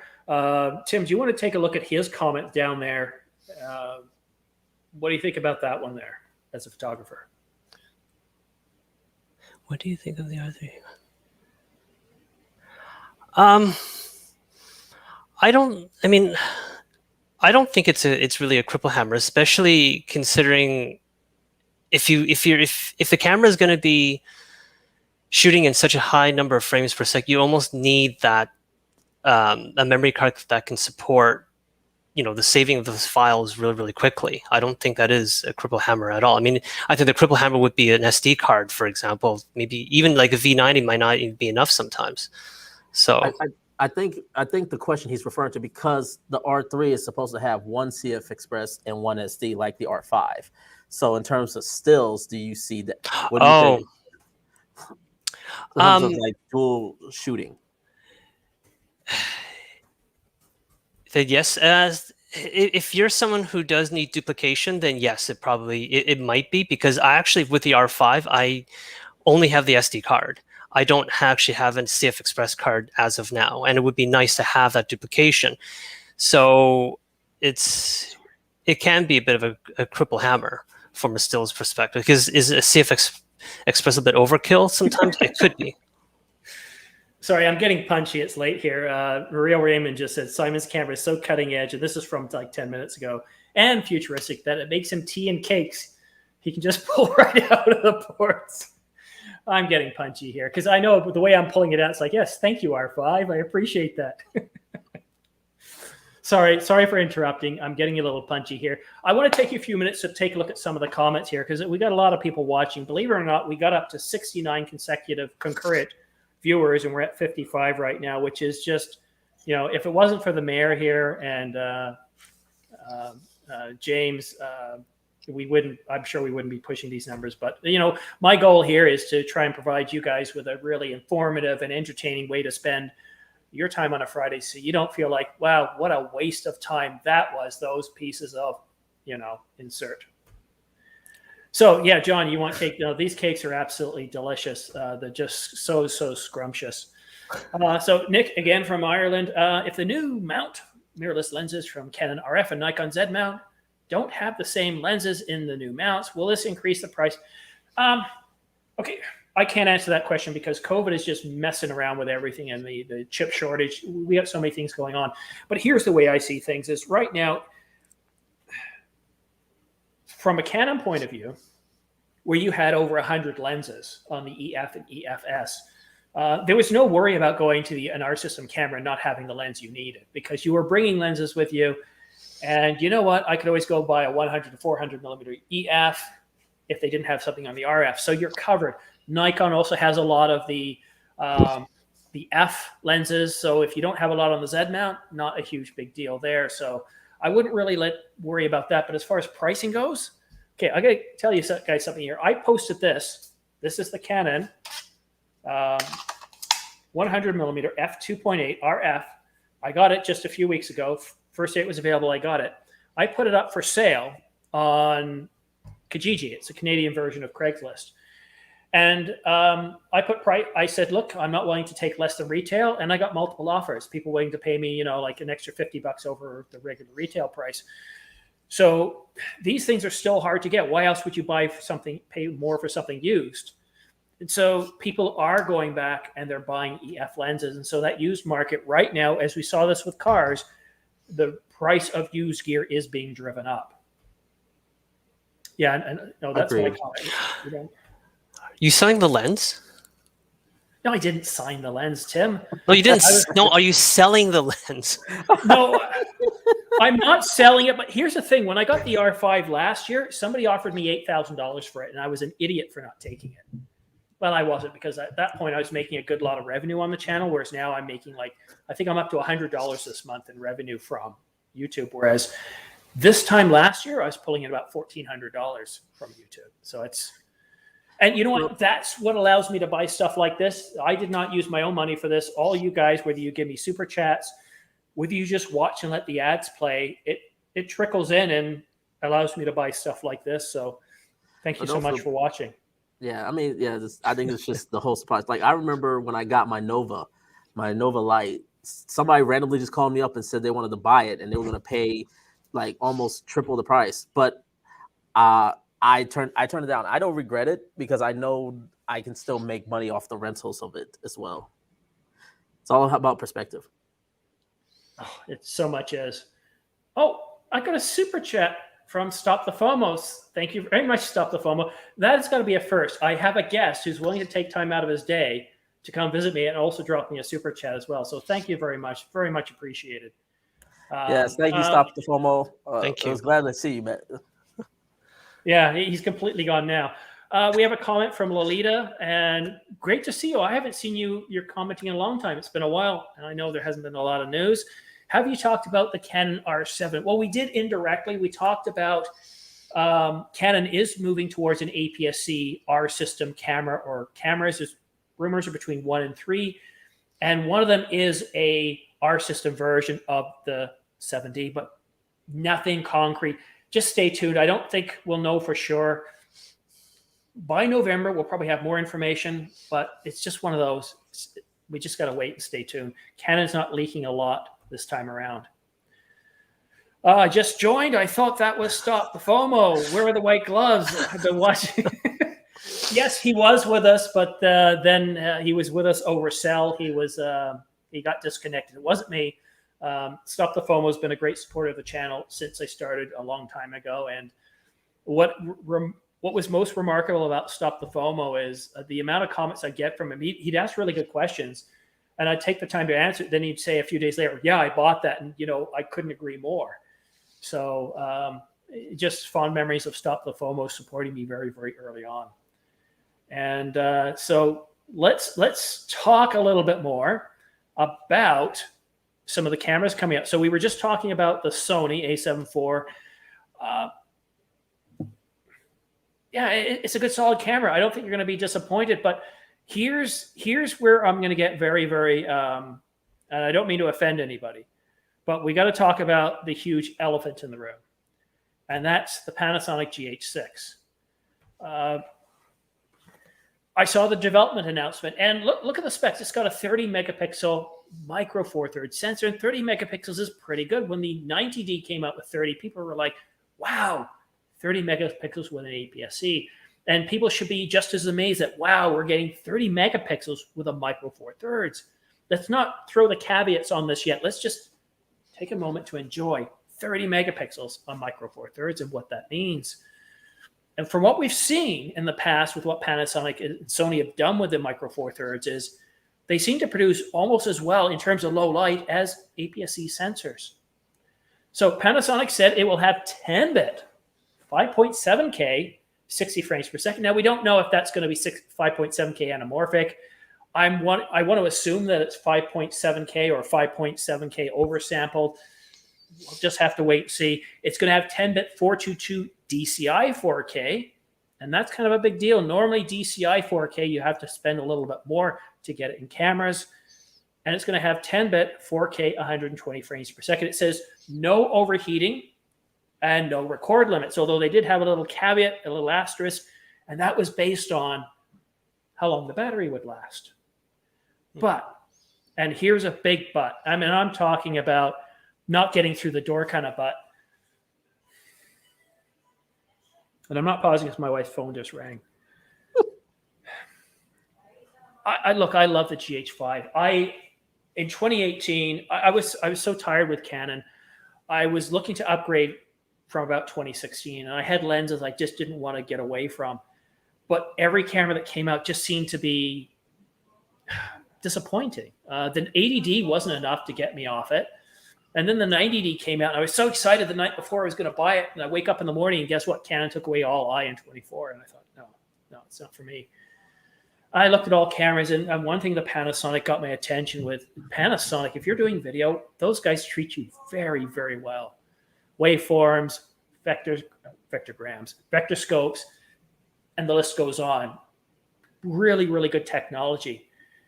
But the reason I didn't get the GH5, like a lot of people didn't, is with my shooting, I need reliable, trustworthy autofocus. Right now, I'm shooting with autofocus just because the Canon really doesn't screw up much. And look, I'm wearing glasses. And if I can do this, I don't worry about it. But I could put it on manual focus. And if you're doing a lot of shooting like this, then the GH5 or GH6 will do a great job because you don't need autofocus for everything. And the difference between a pro and an amateur is a pro will still use auto features, but they know when to use those auto features and when not to. And I don't like having a camera that doesn't have reliable and trustworthy autofocus. And that just tells me I'm not going to use autofocus. I'm just going to use manual because, James and me, we do a lot of video. And the last thing we want to do is take it into the computer and go, I've got to reshoot that. How do you feel about this, James?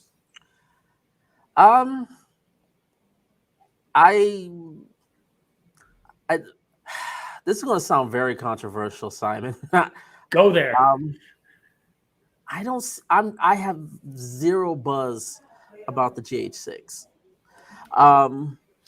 And it's crazy because I remember I actually bought the GH5 and it was my first step into 10-bit recording. And you're right, Panasonic, in terms of what they offer for video, it's good. And it's been one of the things where they give you so much, a lot more, even compared to what Sony does.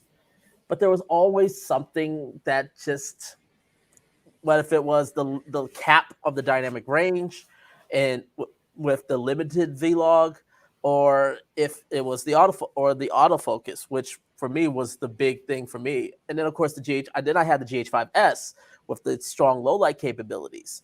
The problem I have with this is that with the GH6 is, at least from a video perspective, you got a camera like the Pocket 6K Pro purely from a video perspective.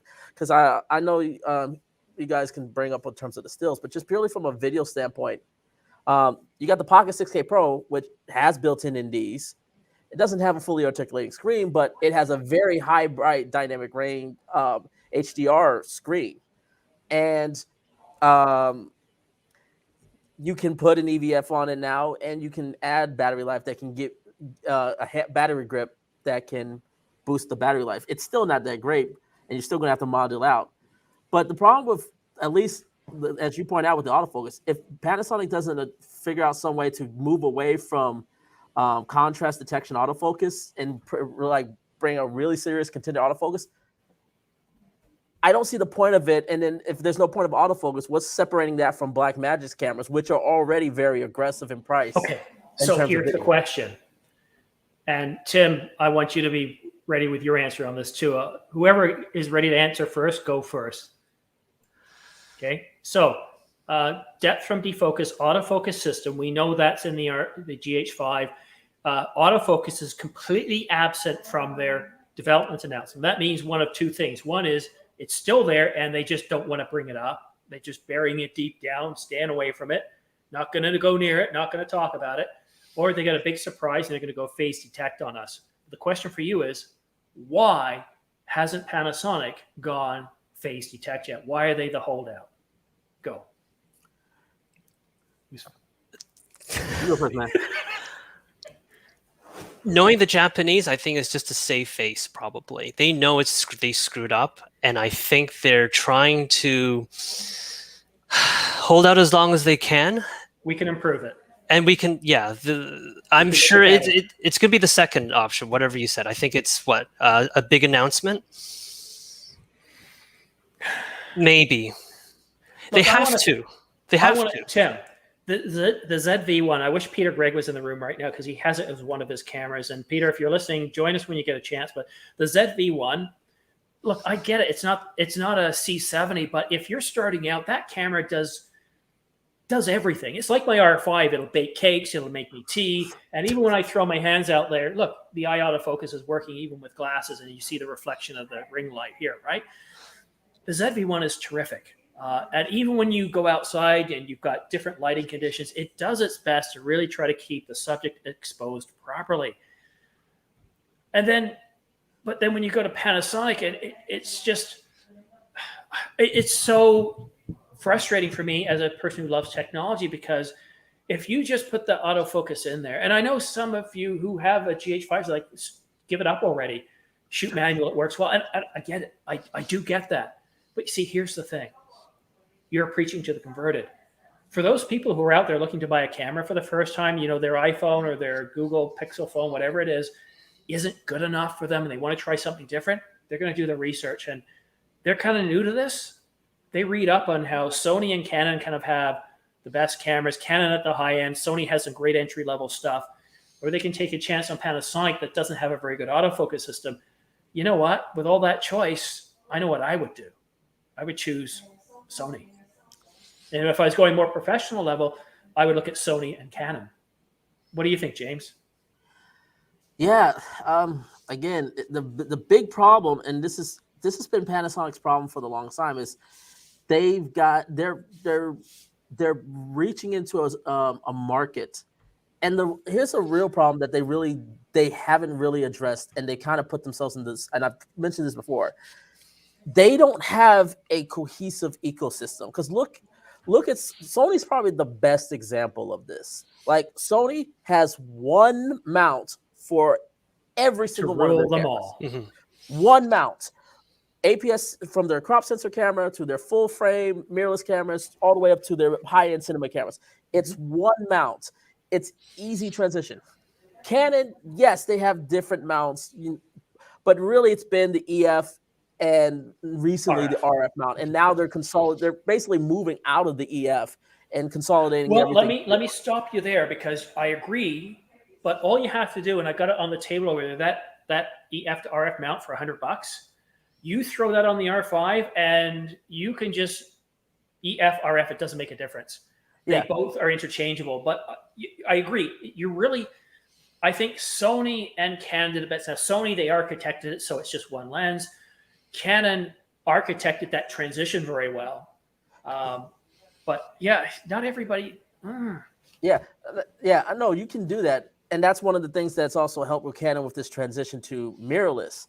But the issue with Panasonic is your crop sensor is micro four thirds. Your full frame is L mount Alliance. No. For Stop.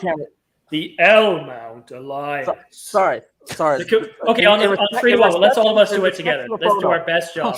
3, 2, 1. The L mount Alliance. All right, let's see how many viewers we drop right now. We're at 54. Just 4. So you have the L mount Alliance for your mirrorless line, and then you have EF or PO for your cinema lines. The transition from going from Panasonic to the next level isn't very easy. So you're always having to constantly switch your glass. For me, I don't see a lot of reason to, especially with all the things full frame can capable of.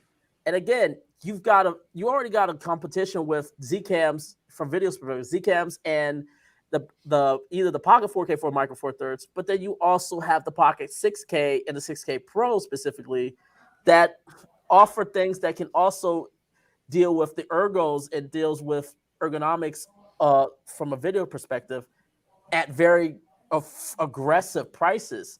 So okay, yeah. And you know what? Our L mount Alliance got us another 6 viewers, so we didn't lose viewers on it. You guys are sick. I don't know why you're still watching us here. But, this takes us into the next segment here. Well, not next segment, into the next topic I want to bring up. It's been, 2 years now since Panasonic released the S1, which, again, was another camera. To me, this was the GH6, the S1. It really was. It was a full-frame GH5. I so wanted it. I had money. I was ready to buy it. But, again, it had that DFD. And, unlike Randy, who said, yeah, the GH5 II is great, I'm not confident enough in my abilities to always pull focus manual. And, I'm learning. If you've been watching me long enough to know, one of the reasons I started this channel was not to become wealthy. It wasn't. It was to learn, to really, when you do a channel like this, you're forced to learn very quickly. It's like drinking from the fire hose. And when I shoot with this lens, the 100 millimeter, it's a macro, and it's gorgeous. It really, really is. But you have to shoot manual. If you really want to get great shots all the time, shoot manual. And that's what I've been doing. And it's just amazing. When you get up close, you got the tripod, and you're about 10 centimeters away from a dragonfly. And it's something similar to a dragonfly. I can't remember what it is because the dragonflies don't let you get close enough. But this insect, and to be able to pull focus right on its eye, even at f8, you're pulling focus on its eye, and so for the rest of its body kind of just fades away. It's just truly incredible. So, and that's what I'm saying about the difference between pros and amateurs. Pros know when to use manual focus. They know when to pull focus automatically. They know when to put it in aperture priority and when to put it in manual mode. As Tony Northrup once said is, don't worry about the shutter speed. Don't worry about the settings. Half the battle when you get a shot is picking the scene. Like tonight, you've got the meteor shower going by. I'm not out there because it's too humid and I'm not going to get great results. But to plan for that meteor shower, to get a good night where it's low humidity, to get out there and shoot a couple of times a year at best. To shoot the moon in a full moon, again, low humidity, the right time of year. It's not about the shutter speed. It's really about getting out there. Because once you're out there, you fiddle around, you dial things in, and you put on aperture priority, you shoot the moon or wildlife, and the rest of it kind of takes care of itself. But Tim, a Panasonic S1 Mark II, probably coming out next year. What do you think they're going to have to do? From a stills perspective, I actually wanted the S1. When I was doing some research, I thought the S1 was one that I really wanted. Either the S1 or the S1H. You and I have a very similar we do journey. Exactly. I mean, both of you are more of a video centric and I'm more of a stills, but the S1H proves that it can do both quite well. And I was actually very, very close to hitting that buy button on the S1 and then the S1H as well, because both of them were really good. So what do they have to do? I don't think they have. Well, obviously, it's the elephant in the room, the autofocus. Really, that's where I stopped short. It was like Cripple Hammer. Exactly. I mean, I was so close to pressing the button. It's like, maybe I'll just wait because I don't know if I can actually live with their autofocus system. So that's Sorry the biggest to interrupt. thing. I just want to say a big thanks because whenever you guys do a super chat, and believe me, it is not expected, but when you do, I want to call it out. Like if you ever want to get a question answered right away, do a super chat because I see it right away and I will prioritize you over everything. But Peter, yeah, thank you so much. One of the reasons, look, Peter Gregg is one of those people who I talked to very early on. I think I'd done 3 videos and he was doing the 90D. And then I looked at the description. And he said, hey, you want to chat with me? It's $50. And I thought, well, this guy's been, and I searched him up. He's been doing he was a photographer for 40 years or something and did the YouTube for about 10 years. And I thought, $50. That was the best investment I made on this channel because I went from, what was it, Peter? 12 subscribers. I wish you were joining me for this, but I had 12 subscribers. And then 2 months later, I was monetized. And I was actually filming in this very same spot right here. But when you don't have the right gear, and there's a little bit of room echo still. But, having the right gear, and this is not an expensive microphone like others use for their live streaming. It's a $70 microphone, and it does help well. So again, Peter, thank you so much. Very much appreciated. Sorry, Tim. No, I'm pretty much done. Okay. Oh, and also the flippy screen, the articulated screen. So they have to have an. To me, that is really important. I know some photographers are like, no, you don't need one. But really, for someone who does street photography, that is actually essential. So that's it. James? Yeah, nothing much from my end. All right. Well, one thing we haven't really brought up or mentioned at this point is, and I'm going to save OMD for last, but the Nikon Z9, I really feel like Nikon kind of got no love. People thought it was, a lot of people wanted more out of it. And I don't know. I look at the Nikon Z9, and I think it's a very serious contender. Obviously, if you've got Nikon gear, then you're going to want to choose this over the Alpha 1. I think the Nikon Z9 is going to be a good camera. What do you guys think?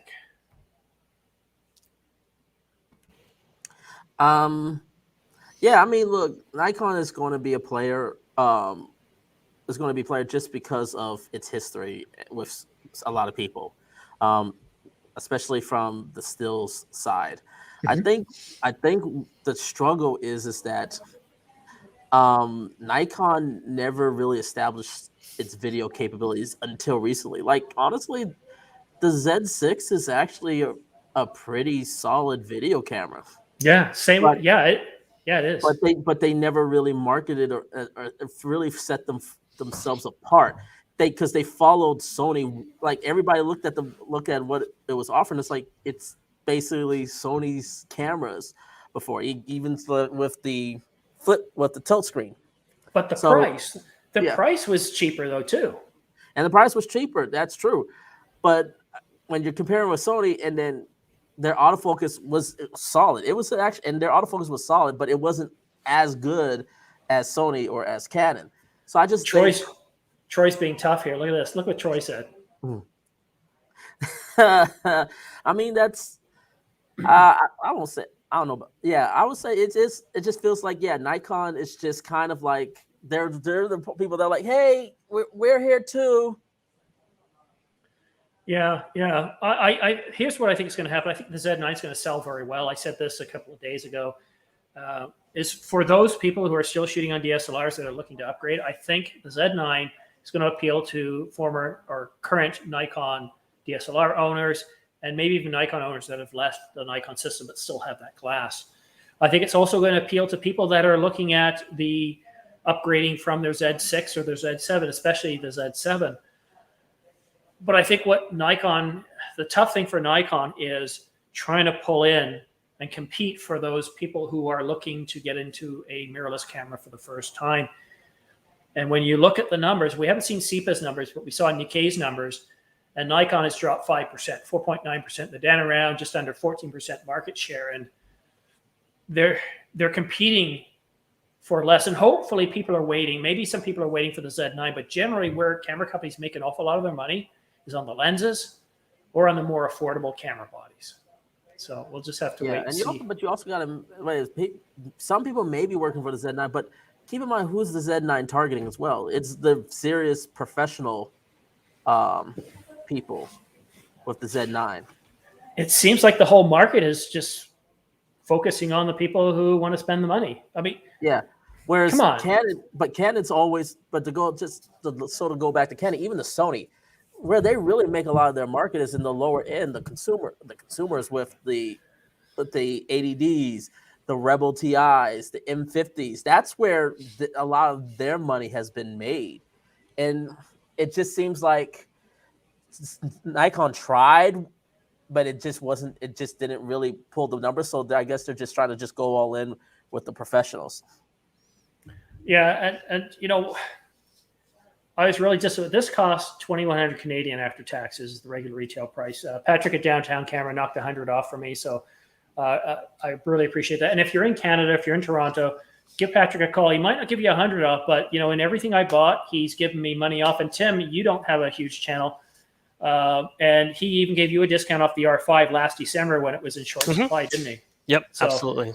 If you're in Canada, Patrick at Downtown Camera. Otherwise, use my affiliate links down below because I do get 2% back that goes into the channel. Now, I want to end this by 10 o'clock because I'm tired, my back from just sitting for a very long time. But with these two guys here, I could certainly go for longer. The last camera I want to talk about is something wonderful. OMD. It should be OMG for oh my God. Because this company has been beating the communication. They say we're coming out with something wonderful. It's going to exceed everybody's expectations. And I don't think it's going to be full frame. I think they're going to stick with micro four thirds. I want to talk to the photographer in the panel right now. And Tim, what do you think that OMD's got up their sleeves? With that kind of marketing, it's quite similar to the R5. You know, when they say, "Oh, something wonderful is going to happen," and then all of a sudden the Cripple Hammer starts to come down. So, I mean, it better be true if that's the case, right? Because I mean, this is their make it or break it situation. What they need, I mean, Micro Four, a photographer of mine actually uses. He's got a Olympus camera and Micro Four Thirds. He does amazing work with the Olympus and Micro Four Thirds. So don't kind of diss the Micro Four Thirds. I'm not. Yeah, from photography perspective, it's actually a really good camera. So, well, hold on a minute before I diss that. What's the size of the sensor in this thing, the iPhone? Oh, I don't know. Smaller, right? Oh, it's tiny.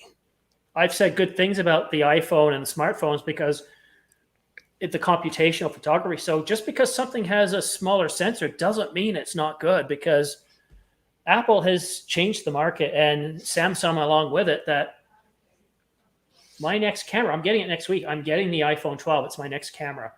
And I'm going to talk to you guys about it, but I might stop taking stills with my R5, focus on the iPhone for regular stuff. Obviously, the iPhone's not going to do stuff like this. You're breaking Tim's heart. Oh my God, we're done. I mean, that Wagyu beef, that's all mine now. But this phone is my wallet. It's with me everywhere. And, you know, the iPhone 7 taught me for the first time that the video quality is decent enough during daylight that I can look at it and go like, oh, if I pixel peep, I can see that it's not as good as the R5. But if I don't pixel peep, I'll go, it's pretty good. James, your thoughts? On the OMD, I'll say this. I hope it's not Micro Four Thirds. I hope they're actually going to maybe aiming for the medium format, going for the medium format market, because I mean that's another area Olympus had a little bit of area that they could probably look at, because I think I hope, like he said, like Tim said, I hope there's with the way they're talking, they better deliver something. It's hard to really get in, like as good as smaller sensors are, even like something like an iPhone 12. But the iPhone 12 had the advantage is not the sensor size or just it's the power cable. It's the fact that it's always in your hand. It goes everywhere with you. So it's just a camera that's always there. No matter what, a camera is still a camera. Like, you're going to still get a bag and some other stuff to go with you. It's not like a phone. So anything outside of smartphones, like for futures, that it's really hard to see smaller sensor cameras really surviving. So it's going to be really, really interesting to see where they go if they decide to make this a Micro Four Thirds camera, and then we'll see what its capability is. I really hope OMD does something different and does something so unique that it just makes people go, that really makes people revisit. And their firmware updates in the past have brought some real great modern capabilities to older cameras. I'll be honest. I think Olympus had the best IBIS camera to date still, which is the OMD EM1s. Yeah. I don't know. Their names were confusing. But yeah, I just personally just feel like I think it would be better if it was a medium, especially if the rumor is that it's supposed to be an 8K camera. I think going to a medium format, I think that may be a winning strategy that way. Oh, I don't know about that, but look at Robert's comment, and he says that Panasonic and OMD are too reliant on Sony. One thing I've always thought is you can't lead by following. Tim, what do you think about that? Can you lead by following? Can you leave or lead? Lead. So look at OMD and Panasonic are reliant on Sony. Is there any chance for Panasonic and OMD to become a market leader if they're following Sony for major components? Sure. I mean, you can certainly take elements of Sony and Canon, mold it into your own camera, and then run with it. So take the best of the best and then run with it, and make their own winning product. I'm sure a lot of other products do the same thing. Cars, phones, they do the same thing as well. They take the best of Apple, perhaps, and then they mold it to something that's their own unique product. So I think so. Terrific. Okay, so what I want to do is I want to try to bring us to a nice gradual conclusion here tonight. But before I say my final goodbyes, Tim, thank you so much for joining me. Tim, you've been with me on many of my videos. You've helped me shoot with Pair Gear and others. And I got to say that the videos that I've done with you have been a lot more enjoyable and more fun. And I look forward to doing it in the future. But thank you so much for joining me, spending 2 hours of your Friday with me on The Ordinary Filmmaker. So thank you so much for showing up. I appreciate it. Thank you. And James, we've talked in the past. I've joined you on your live streams. Thank you so much again for you freeing up 2 hours on your Friday to join me. I really enjoyed your company here and your insight. Oh no, thank you for having me, man. I've loved always chatting with you with our conversations, whether if it was during my live streams or our chats within our comment sections of each other. So yeah. I'm happy you brought me onto this. This was a great conversation, and I think this was definitely, hopefully, I hope that the people who were in the chat and people who were watching the stream were able to get a good bit out of it. Well, I certainly think that, and I thank you to Stop the FOMO as well. But I can certainly, and Troy, thank you for the last minute Snapchat. Very much appreciated, Troy. Thank you very much. Here's an idea. Look, I wouldn't mind doing these on a monthly basis. I might do some more live chats myself, live streams, just kind of doing my own thing. But if you would like to get together on a regular basis and do some of these, Tim, James, I'm more than happy to do that. And what I'd be almost interested in doing for you that are watching is providing you with a link, and I can bring you into the green room and you can ask your questions live on camera. That might be something to try too. So thanks, everybody. I think that would be great. Yeah. That'd be wonderful. Yeah. Yeah, let's have fun with this. But has it been a success? Well, guys, I can tell you this: the other a few times I've done live streams, I think the most I ever got up to was about 44 concurrent users, and then I kind of level off to around the 30s. We have never dropped below 50, 51 until the closing moments here. We've been above 50 for the entire time, and we got as high as 69. So that shows that what we're talking about is interesting. It's topical. And of course, you guys being here makes this far more valuable and enjoyable. So thank you so much for tuning in to watch us. Oh, and Moving Matt is here. I was hoping to get Moving Matt to join us here today as well. So he's here in time for the final conclusion. I just saw what is happening. Well, here is $5. I hope you make it a habit. You guys are great. Well, Moving Matt, I followed you along the way. How many subs do you have right now? If you would like to join us on the next live stream, I would love to have you. I can bring in up to 10 people with, what is this called again? This is StreamYard. I've been working all day. I'm a little tired. Or I might use Ecamm. I don't know. We'll just have to wait and see. But I think I'm going to end up using either one of these two because I think it might be a little harder to do with ops. So thank you, Moving Matt. Thank you, James. Stop the FOMO. And Tim and everybody else for joining us. I will put this into the playlist of live streams. Thank you very much for watching. We'll see you again soon. Take care. Bye. Cheers, everyone. Bye-bye.